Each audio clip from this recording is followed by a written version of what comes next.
All right, how's it going? I'm okay. So let me start off by talking about the homework. So if you have questions on the homework that you did for today, go ahead and ask them. And let's see where people got. Yeah. I was gonna ask about 16. 16.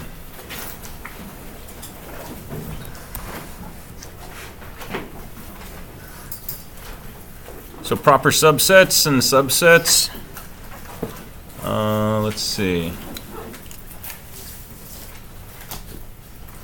So this is an interesting way to think about combinations. So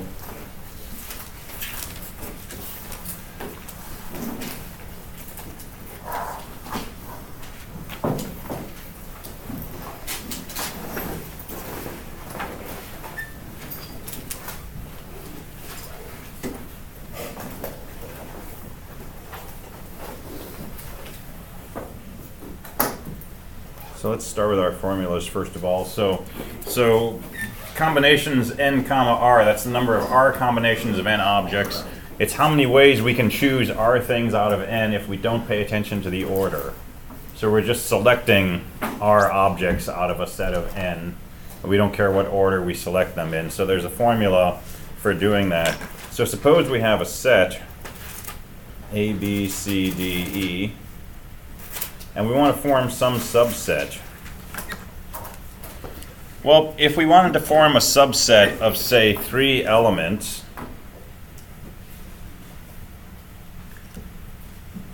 how many subsets are there? What do we have to do to make a subset of 3 elements? Pick 3 elements, right? We've got to pick 3 elements out of these 5, and we're not allowed to pick an element more than once. Right, so we're trying to pick 3 elements, and does the order in which we pick those elements matter? For the final set, all that matters is what are the 3 elements. So the number of 3 element subsets is the same as the number of ways we can choose 3 elements out of 5. Right, so the cardinality of this, the number of things in here, is just 5 choose 3. Right, if we have a set with 2 elements, the number of ways we can do that is just 5 choose 2, right? And 1 element is 5 choose 1, and so on. So subsets less than 4 elements, so that's either 3 elements, 2 elements, 1 element, or no element. So the total number of subsets with 3 or fewer elements is just the sum of these, right? Which should turn out to be 26. So in part B, we want subsets that contain the numbers 1 and 5, or let's just do A and E in this case. So we want subsets that have to contain A and E.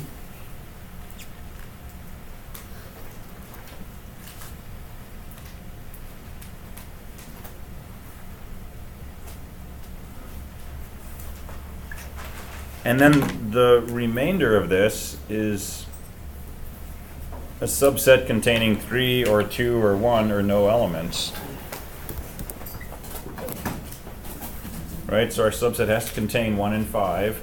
And then it has to be basically any subset of those other elements. So how many subsets are there of a set containing 3 elements? Yeah, it should just be 3, 3.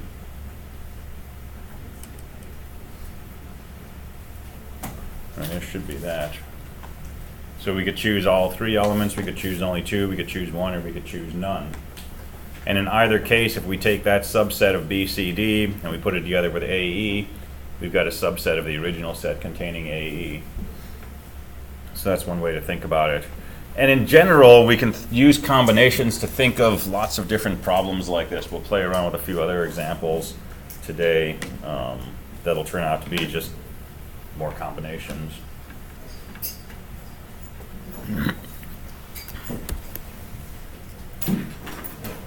What solution? Should just be the sum of 3, 3, 3, 2, 3, 1, and 3, 0.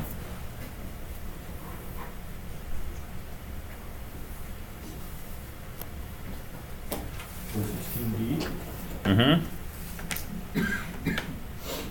I think you got a different idea? If the elements have to contain 1 and 5, can you only have a 3-element and 2-element subset? What's the solve? So we're forcing A and E to be in our set, which means that now we need to pick some collection of B, C, D for the remaining elements. We don't have to pick any of those, or we could pick 1 or 2 or 3 of those. Right, so the number of ways we can pick 3 of these is 3, choose 3. The number of ways we can pick 2 of these is 3, choose 2. If we decide to pick only 1 of these, that's 3, 1, and if we choose to pick none of them, that's 3, 0. And I think any of those give you a valid subset. 3, choose 3 gives you a subset. Oh, but it's not proper. All right, so if it's got to be proper, you're right. Right, so if we don't want the entire set, we can't choose all 3, so it should just be this.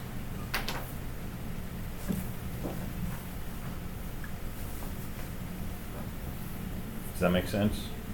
No. Which part? So let's...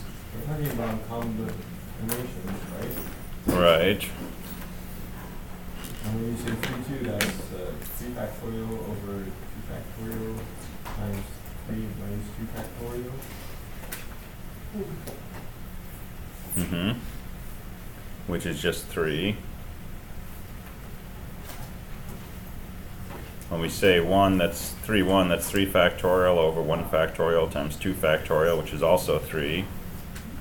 And when we say 3, 0, that's 3 factorial over 0 factorial, 3 factorial, which is just 1. So we should have 7. Why is there 7? Well, I don't know. Let's try listing them. So AE, BC, AECD, AEBD. So those are the ones where we chose 2 elements, AEB, AEC, AED are the ones where we chose 1 element, and AE are the ones where we chose no elements. So are there other subsets? Are you talking about subsets less than or equal to 4? We're talking about subsets of... Well, you have the null set. We're talking about proper subsets of 1, 2, 3, 4, 5 that contain the numbers 1 and 5. So you could have the full set as a subset too, couldn't you? But that's not a proper subset, technically. They're not talking. They're not limiting it to 4 elements. No. I just did my question wrong. Okay, that's fine. Yeah, so if it has less than 4 elements, then we wouldn't include this one, right? Because those 3 choices would be out. And then in the second part of part B, how many of them also do not contain the number 2? So we'll just pick on B here. So if we're not allowed to include B, right, we've got 2 elements and we want all the subsets of 2 elements, right? So that would be 2, 2 plus 2, 1 plus 2, 0. Which I believe is 1 plus 2 plus 1 is 4, because if we throw out the B, we toss out that one and that one and that one. Is the question asking on top of the 1 and 5? I believe so, since it's the same question B. How many of them also do not contain the number 2? So I assume them is these.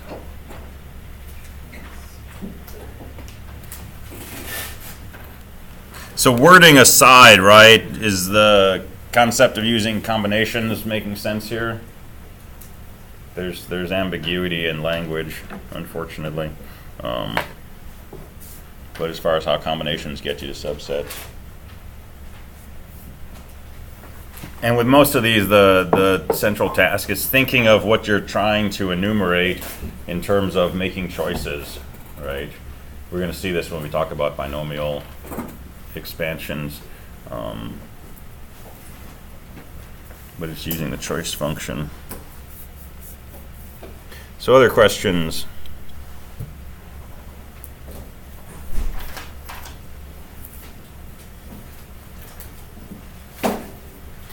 All right, so go ahead and turn in your homework. And I will get that graded up at some point.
All right, is that everyone's?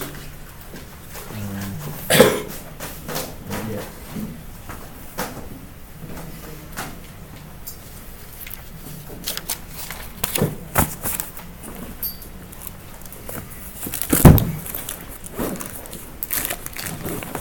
All right, so I posted PA1 on Monday or Tuesday. I think I posted it on Monday. Your first programming assignment for here. So it's due on the 20th, which is a week from yesterday because we don't have class next Wednesday because we're on break at that point. Yeah, we start break on Wednesday. Because it's almost Thanksgiving. which is pretty awesome. I still have to work. Yeah, well, this is true. All right, so what is PA1? So PA1 is a chance to play around with set operations, and you're going to do this from a C program.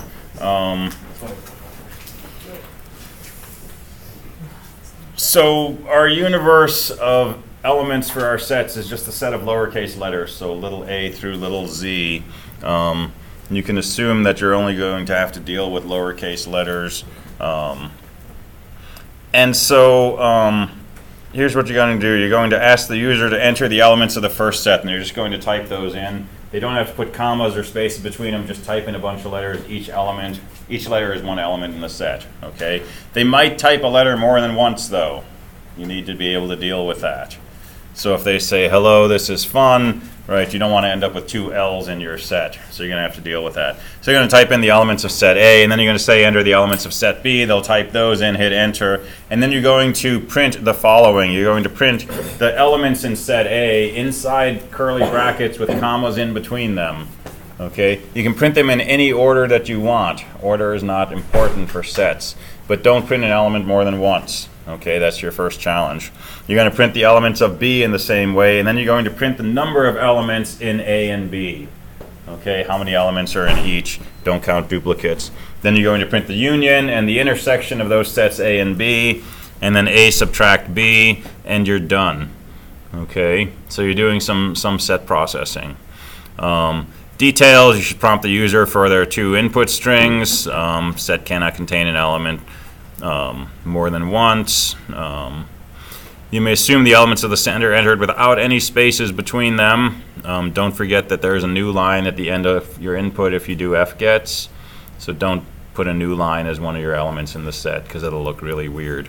The empty set is valid. So if you say enter the elements of set A and they just hit enter, they are specifying an empty set. That's perfectly valid.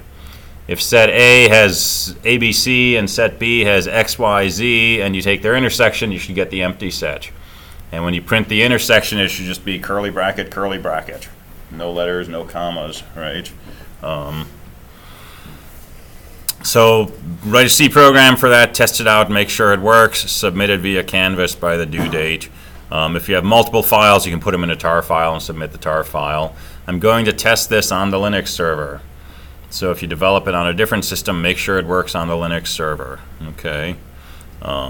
If you don't have an account on the Linux server because you're not in 224, talk to me right away and I will get you one, but I think I've already talked to everybody in that situation.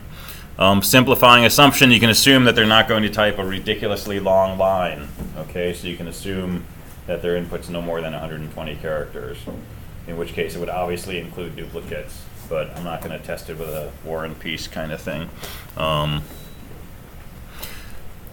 All right, so let me show you what the behavior is, and let's talk about how to do this. So,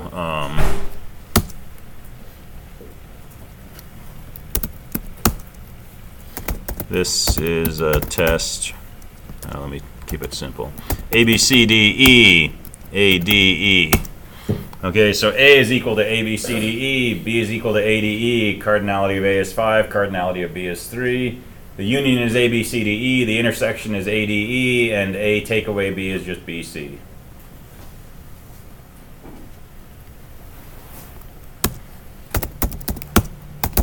Hello, cool. So A is HELO, B is COL. A has 4 elements, B has 3. The union is HELOC, the intersection is LO, and A take away B is HE. Pretty straightforward what it should do, right? Getting it to do it is what we're going to talk about next. Empty sets should work, so I will definitely test it with these. A, B, C, B is empty. Okay, so A looks like that, B looks like that, cardinality is 3 and 0, union is ABC, intersection is empty, A take away B is ABC. Yes? Do you care about the order that the letters appear in the set? Nope. Be any order you like. So A could be empty, B could be ABC, and you get this behavior. Right? In this case, A take away B is the empty set, because A doesn't have anything, so when you subtract anything, it's still empty. And I will also definitely test it with A and B both being empty. Right? These should not be special cases in your code, though, right? If you write your code correctly, these should work automatically. Right? If you have to wire them up as special cases to get your full points, okay. But if you wire up the general cases correctly, the empty sets work automatically. Okay, you can use it to kind of like sanity check.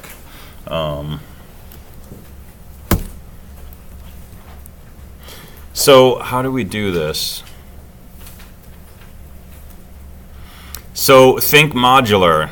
Okay. And my suggestion is start off by decide how you're going to store your sets first of all. Okay, what are you going to do to define a set? Here's a suggestion: just use strings, right? So set A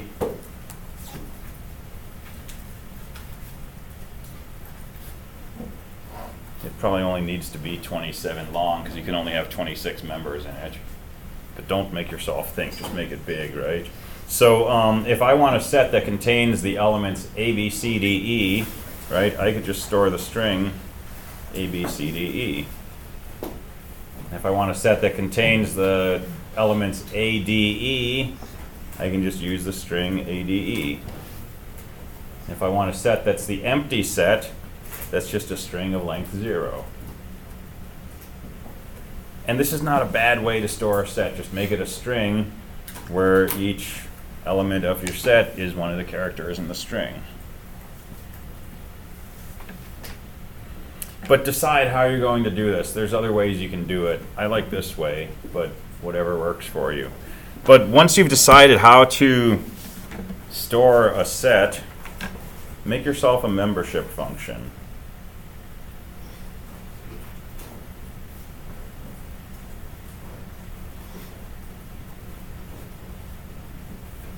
Something that you can give a set and you can give an element, and it will tell you if that element belongs to the set. So maybe I would have this be an integer, 1 means element belongs to the set, 0 means it doesn't.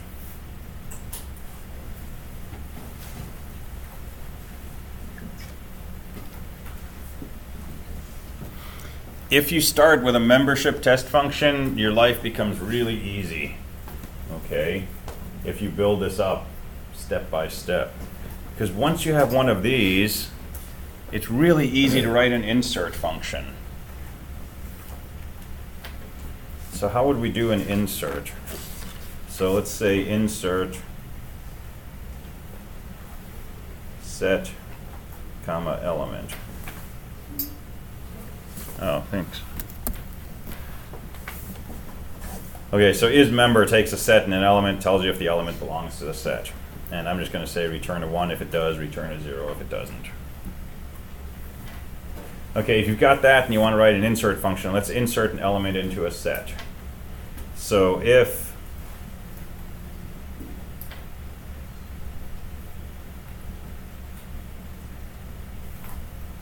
the element is already a member of the set, just return. Okay, otherwise,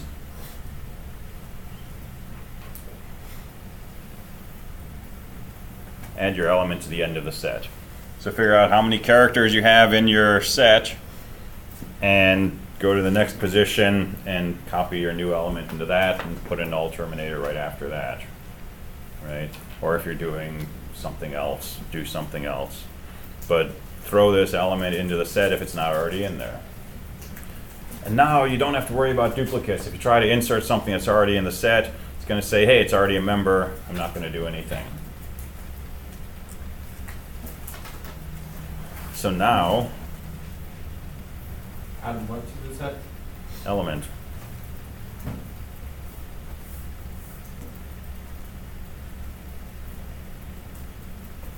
So now the user types in a string and you're trying to build a set out of it, right?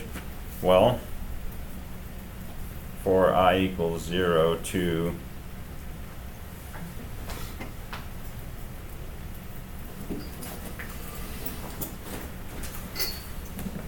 right, for each of the characters in your string,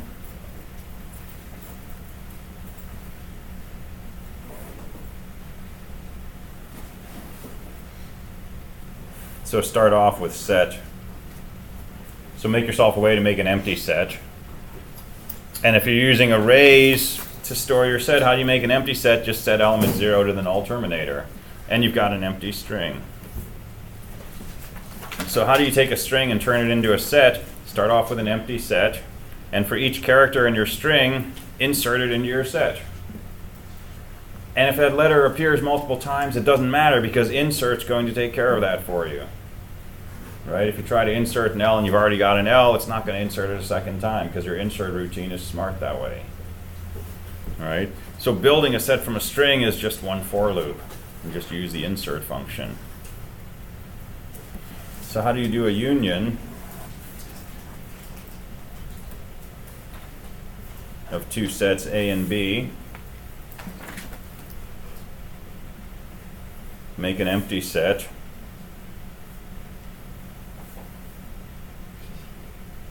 For each element of A, insert it into S. And for each element of B, insert it into set.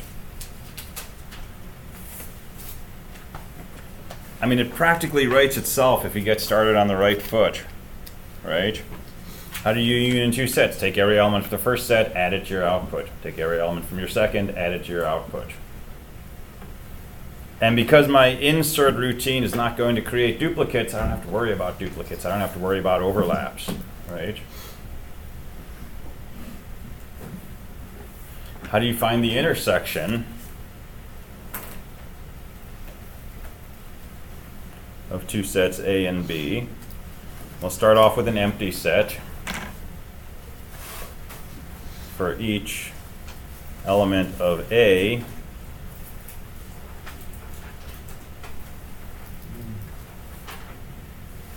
If that element is a member of B, insert it to the output set. And you're done. Does that make sense?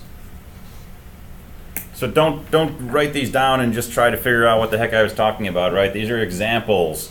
But the idea is, how do we define the intersection of two sets on paper? Well, look at each element in your first set, see if it's in the second set. If it is, we write it down in the intersection. It's exactly what this code does, right? This is starting off with an empty piece of paper, an empty spot on the whiteboard. This is looking at each thing in your first set. This is saying if it's also in the second set, let's put it down in our list of what's in the intersection, right? Insert it.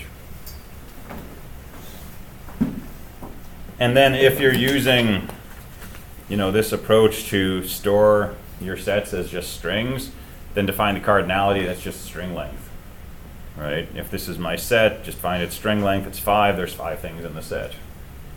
This has a cardinality of 3, there's 3 things in the set. This has a string length of 0, there's 0 things in the set. Right, so your cardinality is just a wrapper around to call the string length. So if you start with a membership and you think about how to use that to do insertion, and then you think about how to use that to do these other things, right, it should be fairly straightforward, right? On the other hand, if the night before this is due, you start writing and you just try to write all these functions without any kind of hierarchy, it can get really complex.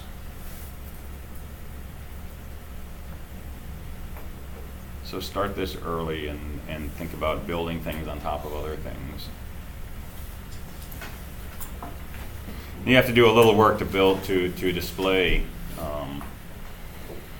the elements of a set in a pretty way, but print a curly bracket, loop through each character of the set, and print it out with a comma at the end, but don't do a comma after the last one.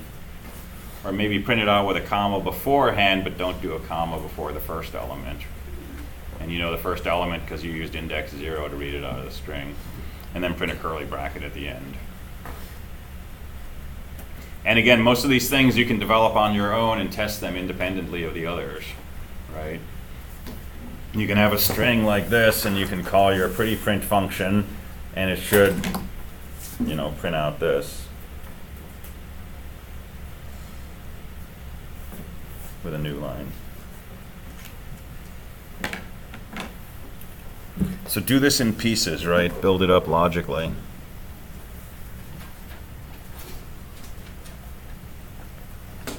Okay, everybody think they can do this?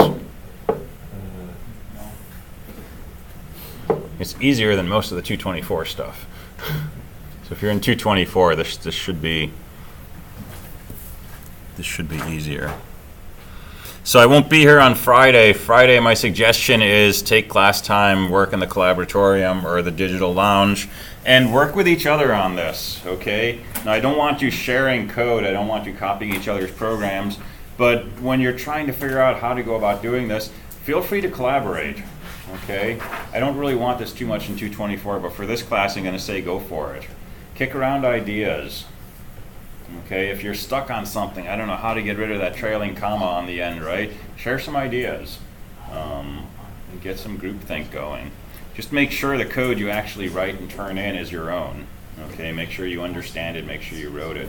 But the algorithms and approaches, different ways to store sets, and so on and so forth, feel free to collaborate on that. And so Friday during class time is a good chance to do that, because I won't be here.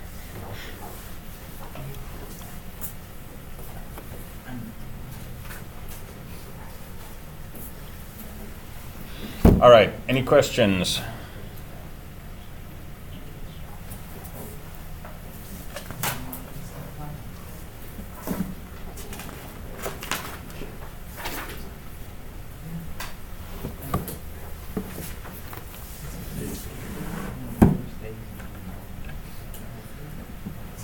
All right, so let's play with combinations.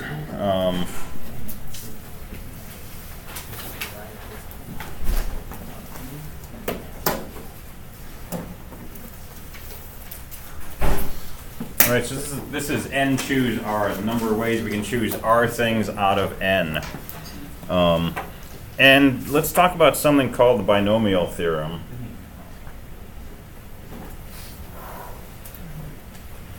And binomial theorem has to do with if we take something like x plus 1 and we raise it to the n, what do we get? And we can do this by hand. Right, if we raise it to the 0, we just get 1. X plus 1 to the 1 is x plus 1. X plus 1 squared is what? Visible $1 million bill.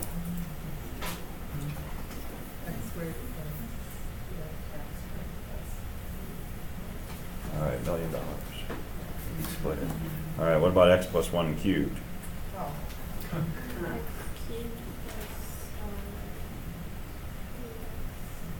cubed plus 3x squared plus 3x plus 1. There you go. Anyone know the fourth? X to the fourth plus 4x to the third plus 6x All right. squared plus 4x plus 1. Cool, you could keep going if I asked you, right? Yes. Okay. So what's happening here? There's a formula we can use for finding the coefficients of x plus 1 to the n.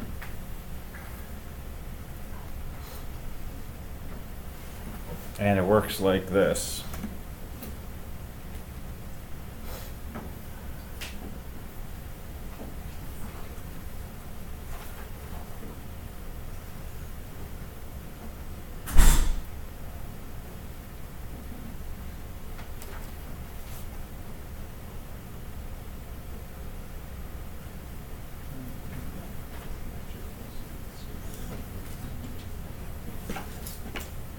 The coefficients of each of these terms is just a combination.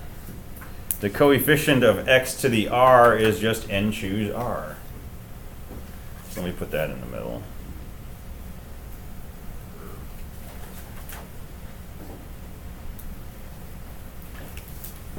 And that's kind of cool, because it means polynomials are somehow tied up to like choice. Maybe free will. Okay, why does this happen? It's not just kind of like random. So it comes down to FOIL, right? If we want to do x plus 1 times x plus 1, that's x plus 1 squared, we find all possible ways of multiplying these things together, right? First, outer, inner, last. FOIL. So we're going to take the first terms here, and that's going to give us x squared. We're going to take the outer terms, which is the 1 and 1, that's going to give us a 1. We're going to take the inner terms, which is 1x, that's going to give us an x. We're going to take the outer terms, x and 1, that's going to give us another x. When we add those together, we get x squared plus 2x plus 1. Okay, let's think about it with 3 terms.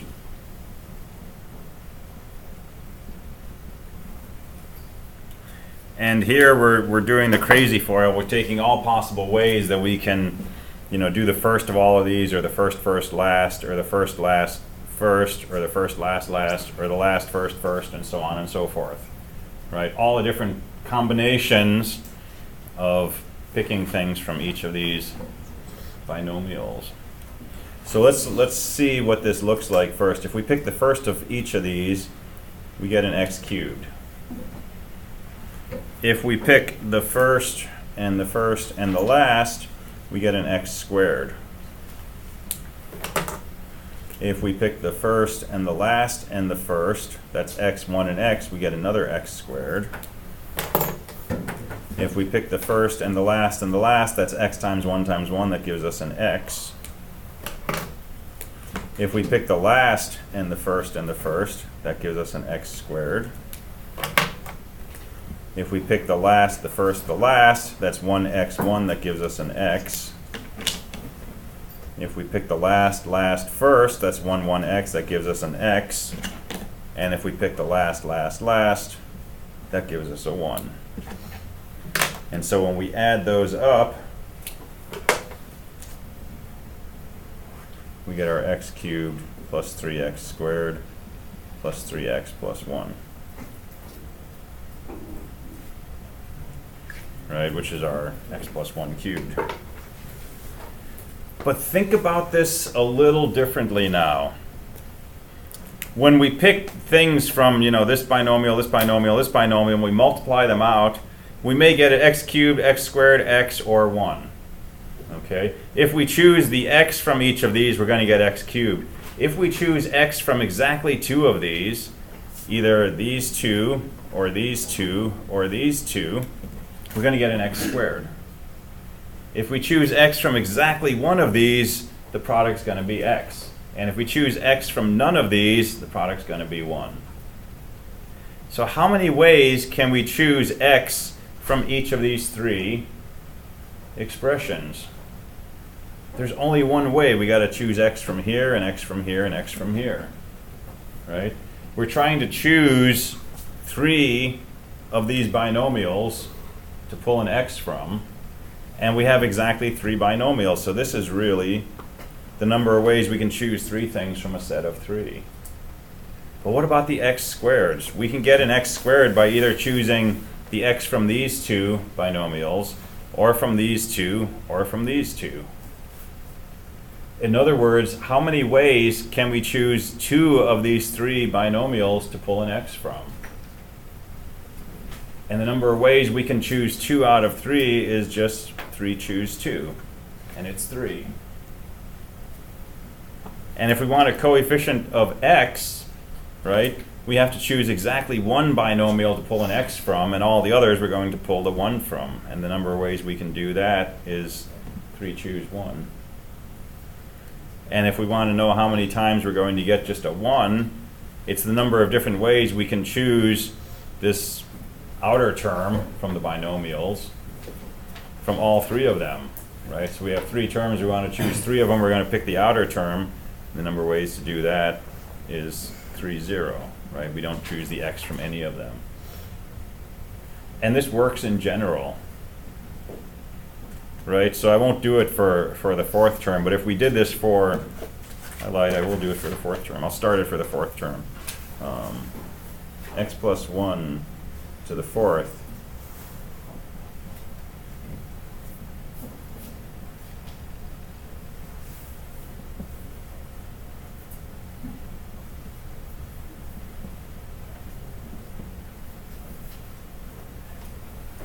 Right? And we know it's going to be something times x to the 4th plus something x cubed and so on and so forth. So let's just think about this x squared term. And we're foiling. We're taking all the combinations of choosing the outer or the inner term from each of these binomials and multiplying. If we make a particular choice, we're going to choose inner, outer, outer, inner, or inner, inner, inner, outer, or something like that. The only time we're going to end up with that multiplying out to x squared is if we've chosen the first term from exactly 2 of these 4 binomials. Right? And it doesn't matter what order we choose them in. We could choose these, we could choose those, we could choose those, we could choose these, those, or those. So the number of times that we're going to get an x squared is the number of ways that we can choose 2 out of these 4 binomials to pick the first term. That's just 4 choose 2. And for x cubed, it's 4 choose 3, and so on.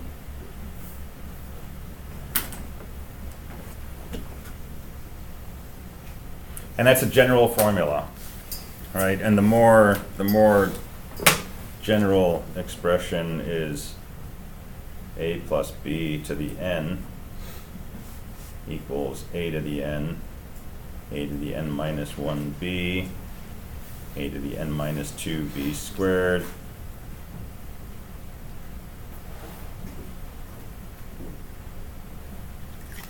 right? And the coefficients of those are n choose n choose n minus 1,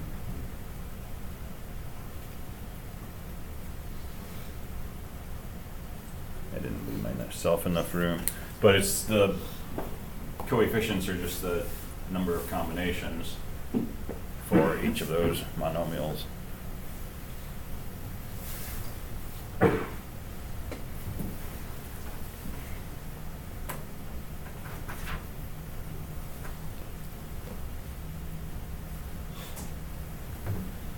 So that's something you may have hit in another math class already, but it can be a useful thing to know.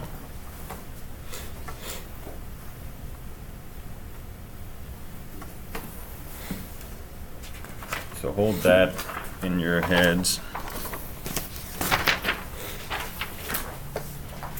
And let's look at another thing we can do with combinations. So I'm going to make the following pattern. I'm going to start with the number 1, and below it I'm going to write a pair of 1s. And I'm going to fill out this shape. And what I'm going to do is I'm going to start and end with a 1, and every number in between is going to be the sum of the two numbers above it. So 1 plus 1 is 2. And on my next row I'm going to start and end with a 1. 1 plus 2 is 3, 2 plus 1 is 3. And I'm going to keep going.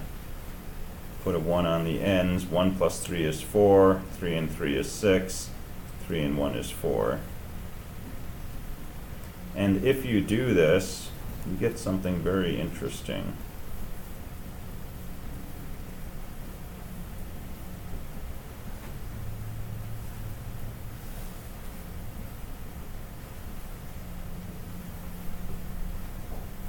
I'll do one more, because it's really fun to do.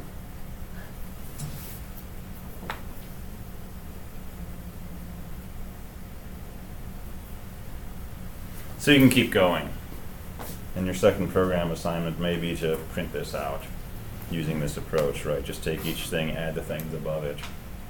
So this is called Pascal's Triangle.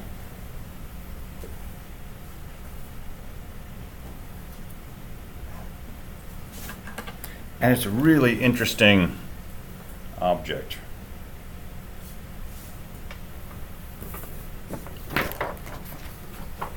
For one thing, these coefficients 1, 2, 1, x squared plus 2x plus 1, 1, 3, 3, 1, x cubed plus 3x squared plus 3x plus 1, 1, 4, 6, 4, 1, x to the fourth, 4x cubed, 6x squared, 4x, 1. These are the coefficients of your binomial expansion, which is useful. But more generally, it means that Pascal's triangle is actually the following.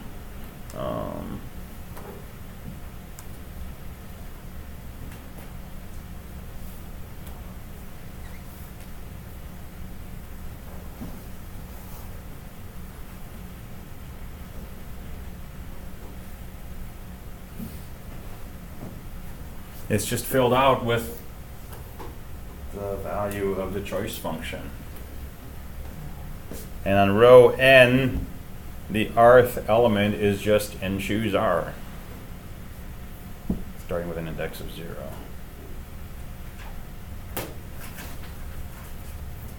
So if you're good at writing this out, you can find the value of the choice function without having to do all the factorial stuff, which can be nice because factorials get big, but lots of stuff cancels. And so row n, column r, number of ways to choose r things out of n objects, ignoring order. And that's kind of useful.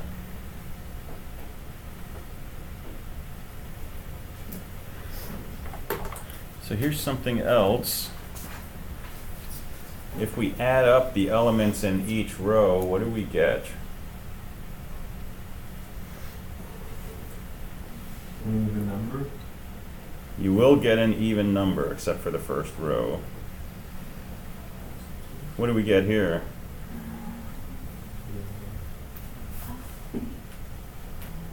Shouldn't you get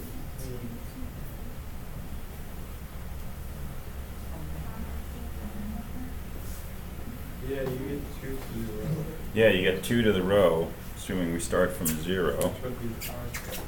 So you get successive powers of 2. Is that weird? Maybe.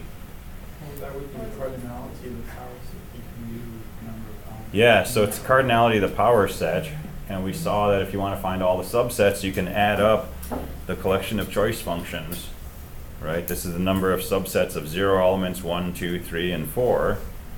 And we know that the number of things in the power set, the collection of all subsets, is just 2 to the number of things in the set. So these better add up to powers of 2. So there's another version of seeing that the cardinality of the power set is 2 to the cardinality of the set. We can also see this from that binomial theorem. Because if I take 1 plus 1 to the n, that should be n choose n times 1 to the n times 1 to the 0, plus n choose n minus 1 times 1 to the n minus 1 times 1 to the 1, plus n choose n minus 2 times 1 to the n minus 2 times 1, 2, plus n choose 1 times 1 to the 1 times 1 to the n minus 1, plus n choose 0 times 1 to the 0 times 1 to the n. That's just this sloppily drawn generalized binomial theorem that says each of these coefficients is a choice function. And all of this business of 1 to the n times 1 to the 0, 1 to the n minus 1 times 1, that's just nonsense. Those are all just 1, right? So this is equal to just the sum of these choice functions. And of course, 1 plus 1 to the n is just 2 to the n. So we can throw the binomial theorem at this and see that 2 to the n is just the sum of all the different ways that we can choose any number of objects out of n. So this adding up each row and getting a power of 2 is not really all that. I think it's still mysterious, but it's not that hard to prove. But it does seem a little weird because these are factorials over here, these are powers of 2 over here. And those kind of feel like different parts of my brain personally. But that's okay.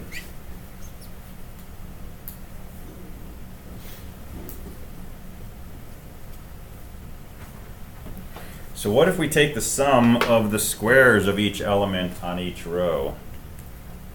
So let's go blue and let's do the sum of the squares. So 1 squared is just 1. 1 squared plus 1 squared is still just 2. 1 squared plus 2 squared plus 1 squared is 1 plus 4 plus 1. That's 6. 1 plus 9 plus 9 plus 1, that's 20. Do I want to do one more? 1 plus 16 plus 36 plus 16 plus 1. 17, 34, and 36, that's 70. Where'd you get 6? Where'd you see 6? Here? 1 squared plus 2 squared plus 1 squared. So we're adding the squares of each element on a row. 1 squared plus 3 squared plus 3 squared plus 1 squared. So the sum of the squares of each element on each row gives us 1, 2, 6, 20, 70. What do those numbers have to do with anything?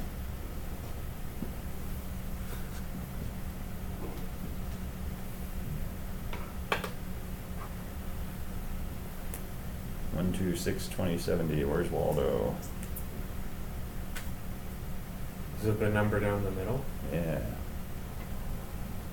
That's those numbers. So the sum of the squares of the elements on row R is equal to the middle term on row 2 times R. That's kind of weird. But it's true.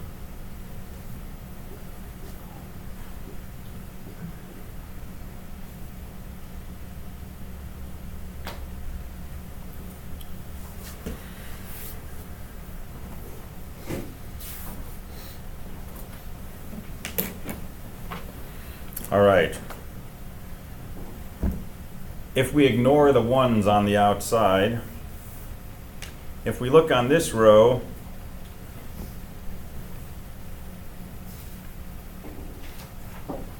so this is row 2. Every element other than the 1s is a multiple of 2, right? This is row 3. Every element other than the ones is a multiple of 3. This is row 4. It's not true that every element other than the ones is a multiple of 4, because that's not a multiple of 4. Row 5, every element is a multiple of 5. Row 6, well, no, those aren't multiples of 6. Row 7, every element is a multiple of 7. Row 8, not everything's a multiple of 8. Let's go one more. 1, 9, 36, testing my brain here, 84, 126, and then it'll be the same. So is everything on here a multiple of 9? No, that's not a multiple of 9. So which rows are satisfying this property that every element is a multiple of the row number? Rows 2, 3, 5, and 7, but not 9. Yes, it's prime numbers. So row P, every element other than 1 is a multiple of P if and only if P is prime. Right? We're just getting this out of like taking combinations of things. A little weird. All right, so I'll show you one more oddity.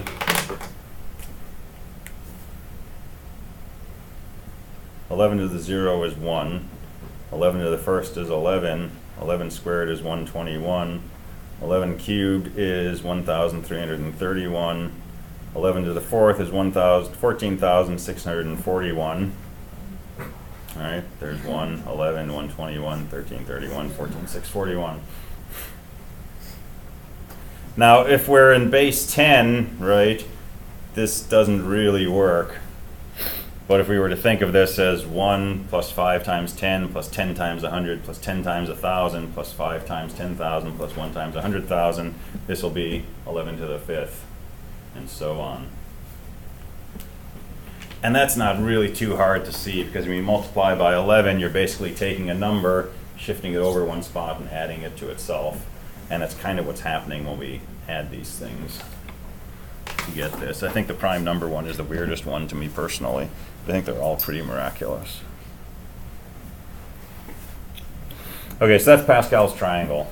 And it's got lots of these rich properties, and they all come back to just like number of ways to choose R things out of N.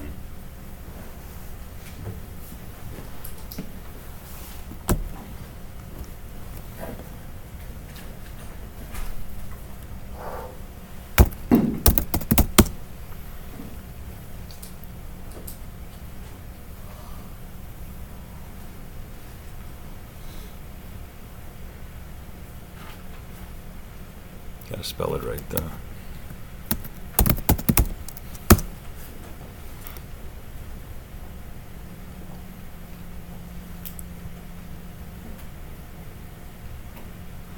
Oh, I don't have a good picture. Yeah, never mind. I found a picture once and someone pointed out he looks exactly like Squidward, which just like makes it even like stranger. Yeah.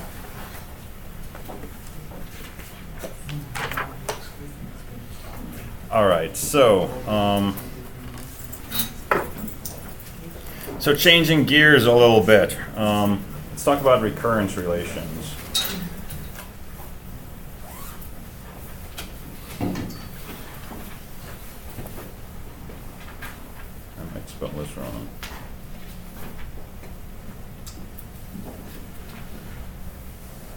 And we've talked a little bit about recursion, functions that refer to themselves. We talked about this in terms of mathematical induction, and we looked at some code that was recursive. And this is very similar to that. It's the same notion of recursion. So a recurrence relation is a rule for defining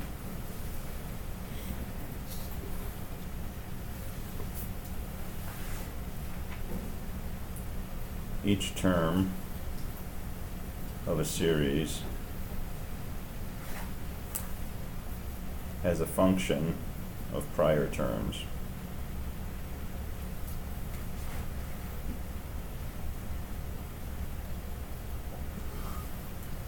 So we're thinking of a sequence of numbers. And if we can define the value of each number based on some function of the previous numbers, right, that's what we're going to call a recurrence relation.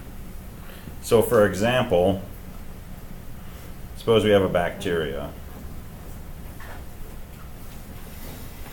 And suppose the population doubles every hour.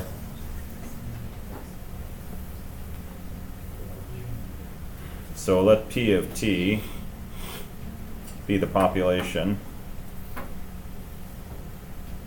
at t hours. And we're only going to look at this every hour. We're not going to worry about what happens in between. Okay, we're just going to look at it every time that it's another hour has passed and the population should be doubled from what it was at a previous point. And let's assume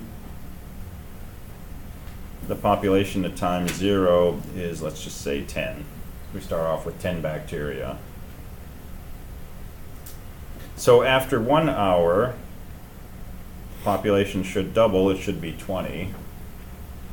After 2 hours, it should double again to 40. After 3 hours, it should be 80, and so on.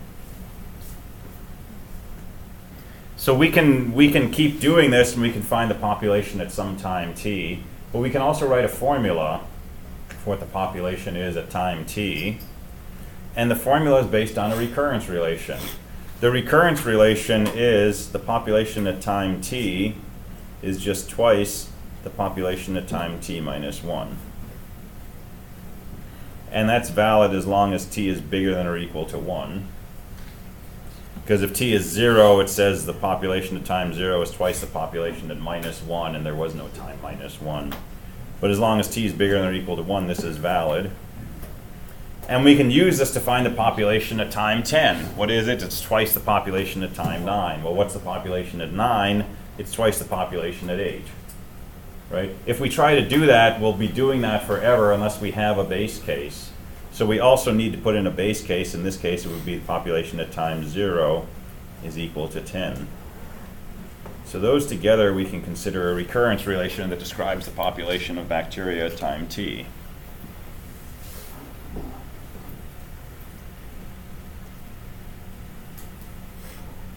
And we could write code. We could write a function called p that takes a number t and returns p of t. And the code would be the following. If t equals 0, return 10. Otherwise, return 2 times p of t minus 1. Right? And it's a recursive function. It calculates its value in terms of itself. Right? But if we're trying to find p of t and we ask for p of t minus 1, and that'll ask for p of t minus 2, eventually that will stop because eventually t will get down to 0. And instead of calling p of t minus 1 again, we'll just return a 10. Okay, so this is like the factorial program that we wrote that calculates factorial of n to be n times factorial of n minus 1. We can also solve this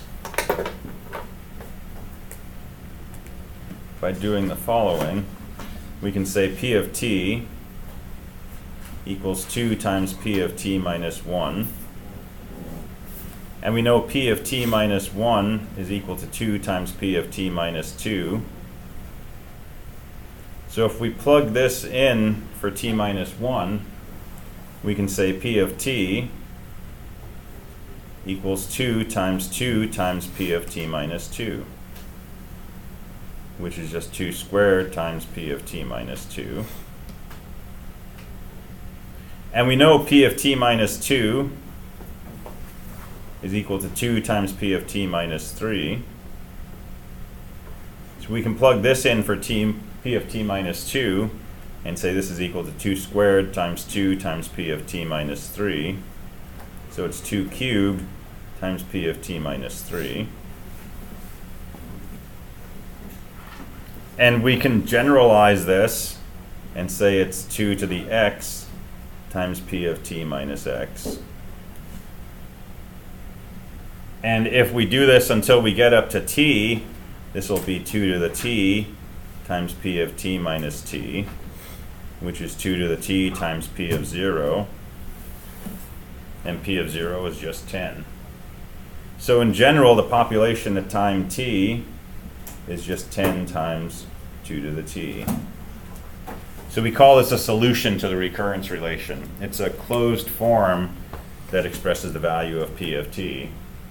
Whereas this is a recurrence relation which expresses the value of p of t in terms of other p of smaller values. But sometimes we can solve it and actually come up with a formula like this. Right, and this is a formula we're probably familiar with. Right, to find something that's doubling t times, it's just 2 to the t.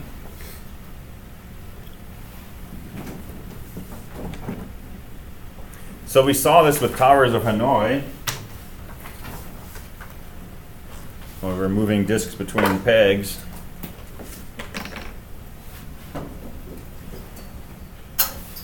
Let m of n equal the number of moves required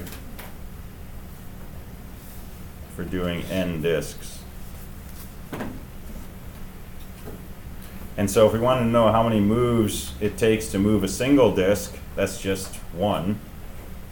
Right? Just pick up the disk, move it to wherever you want to move it. But in general, if we want to move n disks, we had to first move the top n minus 1 disks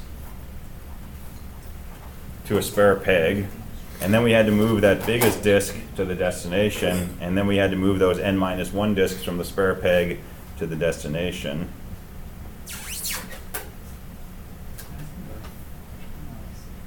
So m of n is just twice m of n minus 1 plus 1. And so this is a recurrence relation, right? Because we defined m of n in terms of other values of m. And the solution for that was, right, just 2 to the n minus 1. So we've seen these before. So now let's talk about bunnies. Anybody here ever have a pet bunny? I had a pet bunny. She was really cute. She was the most destructive force on the planet. We named her Hodo and decided Hodo was a Japanese word for evil. But she was awesome, but she would chew everything. So bunnies, bunnies are really good at making more bunnies.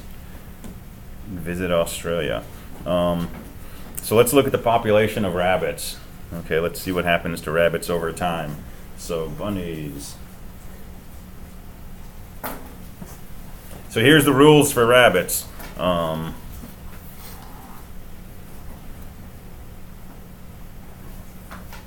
At age 2 months, I'm going to count pairs of rabbits. Okay? So when I say rabbit, I actually mean a pair of rabbits, and I guess they're monogamous. So at 2 months, each pair produces 1 offspring.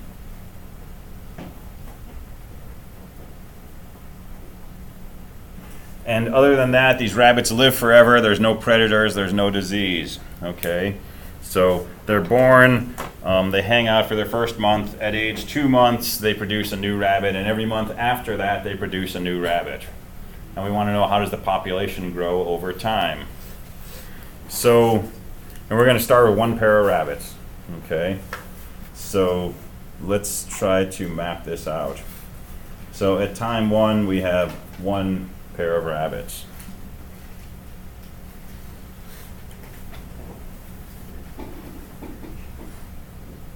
At age 2 months, time 2, this pair is going to have a new offspring, so we're going to have 2 rabbits. I don't think this is how I want to draw it.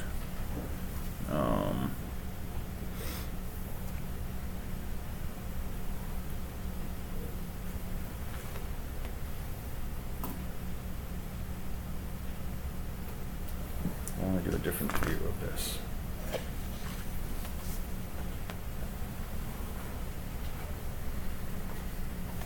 Let's track the age of each rabbit.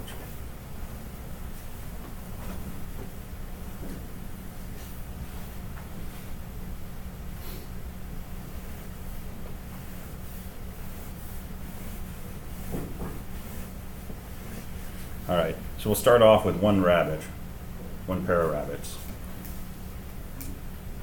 And 1 month later, that pair is older. Okay, and 1 month later, they're going to be old enough to produce an offspring, and we're going to have an offspring that's newborn. Yeah, Their offspring, is that another pair of rabbits? it's another pair of rabbits, yeah. It's kind of magic. Okay, 1 month later, this offspring is going to be 1 month old. The original pair is going to be another month older, and since they're older than 2, they're going to create another rabbit. So we'll draw a line here at 2 months. Okay, so now we got 3 pairs of rabbits. So 1 month later, this pair ages, this pair ages, this pair ages. We have 2 pairs that are older than 2 months. They're both going to have offspring, so we're going to have 2 rabbits that are newborn, 2 pairs. And then the next month, everyone's going to age. And now we've got 1, 2, 3 rabbits that are old enough to reproduce, so we're going to get 3 new rabbits. And then those are going to age. And now we've got 1, 2, 3, 4, 5 rabbits that are going to reproduce, so we've got 5 new rabbits. And we'll go 1, we'll leave it there for now. So what's our total population at each point in time? 1, 1, 2, 3, 2, 3, 4, 5, 3, 5, 6, 7, 8, 5, 8, 10, 11, 12, 13, and so on. So what are those numbers? Fibonacci series, right? This is where the Fibonacci series came from this analysis of rabbit population. So why is it a Fibonacci series?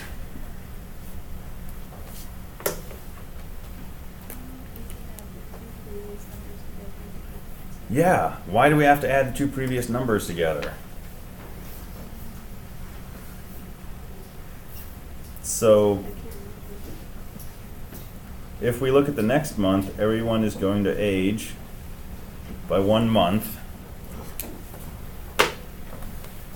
So if we add all of these together, that's the same as adding all of these together, right? But additionally, we're going to have new offspring. All of these are going to create offspring. So the total population here is going to be the population at this point plus the sum of all of these. Well, what are all of these? This is exactly the population that you had 2 months ago.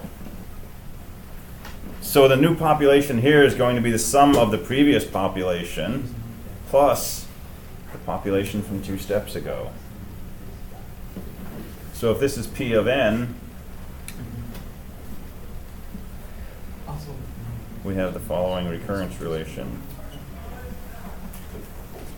Right? Because this is the population that already existed the prior month and they don't die, so they're still part of the new population. This is the population that existed 2 months ago, which is now additionally able to produce new offspring and contribute to this term right here. So the sum of those gives you Pn, and that's the Fibonacci relation. So it pops up.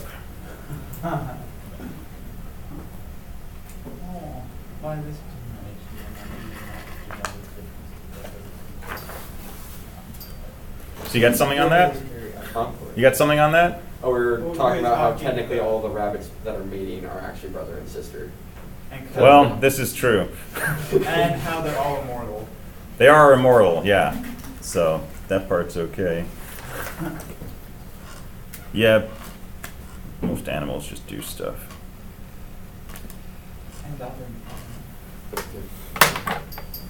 All right, and this pops up in lots of different contexts. All right, we got a few minutes left.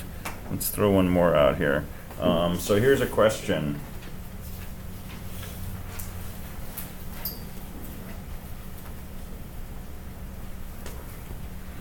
So how many n-bit strings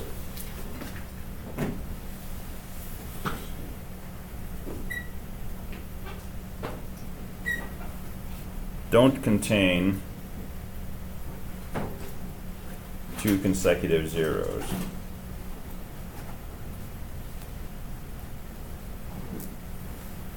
So fix a number n, 8 bits. How many 8-bit strings are there that don't have 2 consecutive zeros? Now we'd like to analyze this.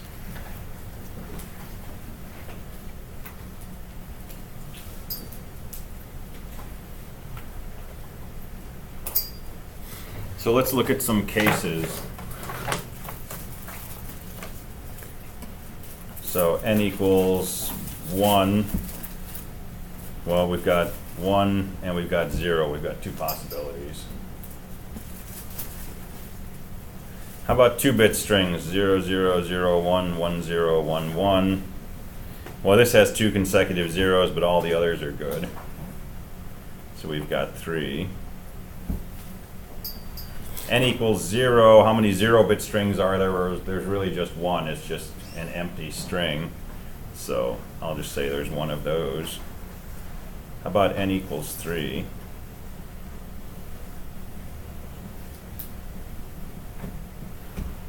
So we got to toss that, and we got to toss that, and we got to toss that, and that leaves us with 5. And we'll go one more. I don't get to write this very often anymore because I'm not teaching 250.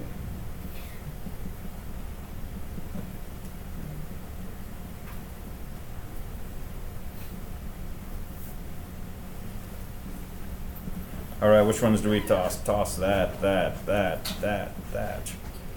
Toss that one and that one. Toss that one. I think everything else is good. 1, 2, 3, 4, 5, 6, 7, 8. So 1, 2, 3, 5, 8. What's it looking like? Fibonacci. Why would that be? I'll tell you why. Suppose we have an n-bit string.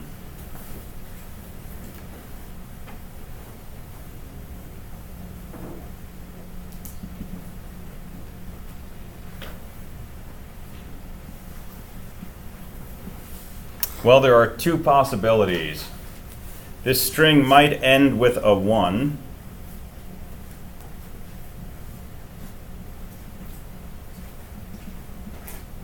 Or it might end with a 0. Okay, if it ends with a 1, is there any restriction on what this digit can be? Could be either a 0 or a 1. If it ends with a 0, is there a restriction on this digit? Yes. Got to be a 1, right? So here we have an n-1 bit string. Here we have an n-2 bit string. And the only requirement is this cannot contain any consecutive zeros. This cannot contain any consecutive zeros. So how many n-1 bit strings are there that do not contain 2 consecutive zeros? That's just f of n-1. And how many n-2 bit strings are there that don't contain 2 consecutive zeros? That's f of n-2. And if we add those together,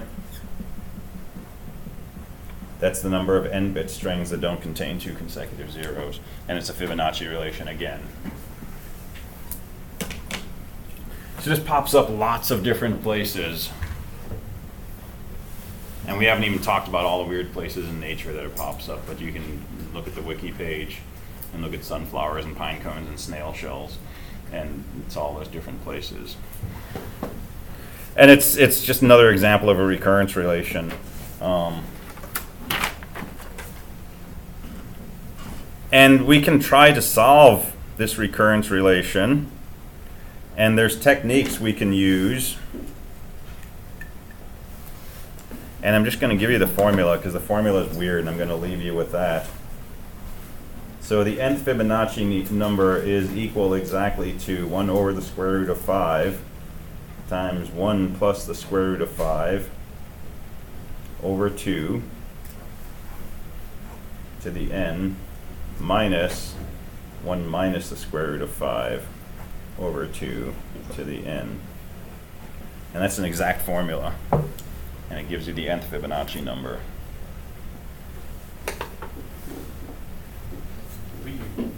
And there's a general technique we can use to find solutions to recurrence relations, such as Fibonacci series. But if you apply it in that particular case, you get this weird formula that has these square roots of 5, but this is always an integer. And it's actually the nth Fibonacci number. All right, so I will leave you with that. And I will not see you on Friday, so get together and work on your programming assignment or discuss this stuff. And I will see you probably tomorrow in 224 if you're in there.